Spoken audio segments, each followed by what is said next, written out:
India gate దగ్గర Netaji hologram విగ్రహ ఆవిష్కరించారు ప్రధాని మోదీ. ఇప్పుడు లైవ్ చూద్దాం.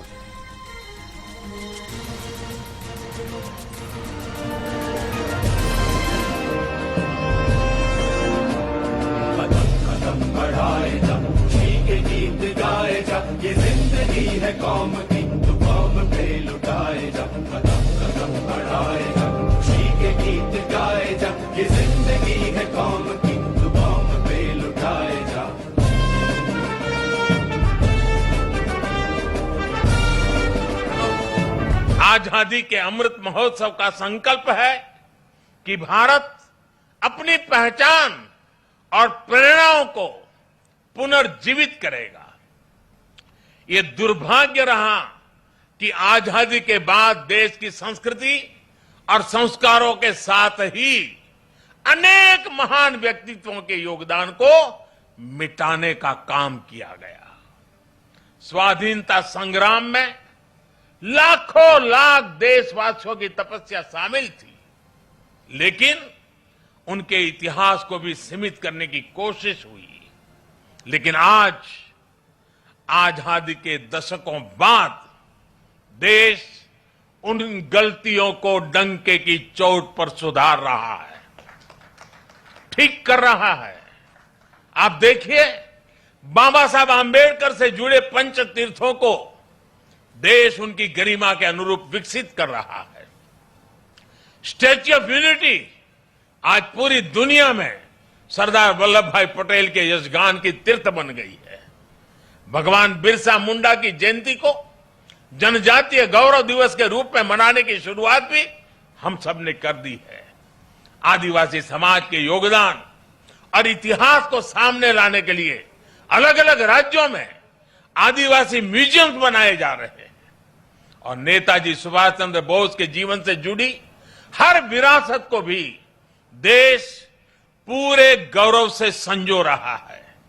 नेताजी द्वारा अंडमान में तिरंगा लहराने की 75वीं वर्षगांठ पर अंडमान के एक द्वीप का नाम उनके नाम पर रखा गया है. अभी दिसंबर में ही अंडमान में एक विशेष संकल्प स्मारक नेताजी सुभाष चंद्र बोस के लिए समर्पित की गई है. ये स्मारक नेताजी के साथ साथ इंडियन नेशनल आर्मी के उन जवानों के लिए भी एक श्रद्धांजलि है जिन्होंने आजादी के लिए अपना सर्वस्व न्योछावर कर दिया था. ये मेरा सौभाग्य है कि पिछले वर्ष आज के ही दिन मुझे कोलकाता में नेताजी के पैतृक आवास भी जाने का अवसर मिला था. जिस प्रकार से वो कोलकाता से निकले थे, जिस कमरे में बैठकर वो पढ़ते थे, उनके घर की सीढ़ियां, उनके घर की दीवारें, उनके दर्शन करना, वो अनुभव शब्दों से परे है. साथियों, मैं 21 अक्टूबर 2018 का वो दिन भी नहीं भूल सकता जब आजाद हिंद सरकार के 75 वर्ष हुए थे. लाल किले में हुए विशेष समारोह में मैंने आजाद हिंद की कैप पहनकर तिरंगा फहराया था. वो पल अद्भुत था, वो पल अविस्मरणीय है. मुझे खुशी है कि लाल किले में ही आजाद हिंद फौज से जुड़े एक स्मारक पर भी काम किया जा रहा है.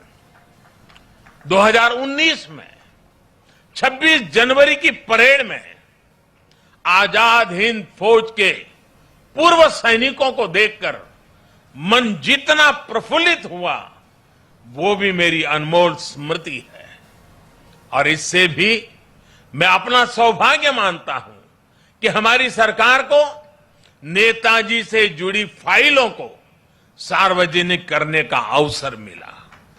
साथियों, नेताजी सुभाष कुछ ठान लेते थे तो फिर उन्हें कोई ताकत रोक नहीं सकती थी. हमें नेताजी सुभाष की can do, will do spirit से प्रेरणा लेते हुए आगे बढ़ना है.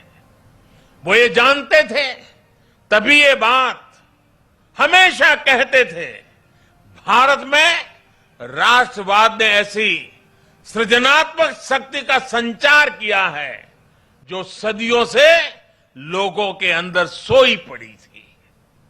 हमें राष्ट्रवाद भी जिंदा रखना है, हमें सृजन भी करना है और राष्ट्र चेतना को जागृत भी रखना है। मुझे विश्वास है कि हम मिलकर भारत को नेताजी सुभाष के सपनों का भारत बनाने में सफल होंगे। आप सभी को एक बार फिर पराक्रम दिवस की बहुत बहुत शुभकामनाएं देता हूं और मैं आज एनडीआरएफ, एसडीआरएफ के लोगों को भी विशेष रूप से बधाई देता हूं क्योंकि बहुत छोटे कालखंड में उन्होंने अपनी एक पहचान बना दी है।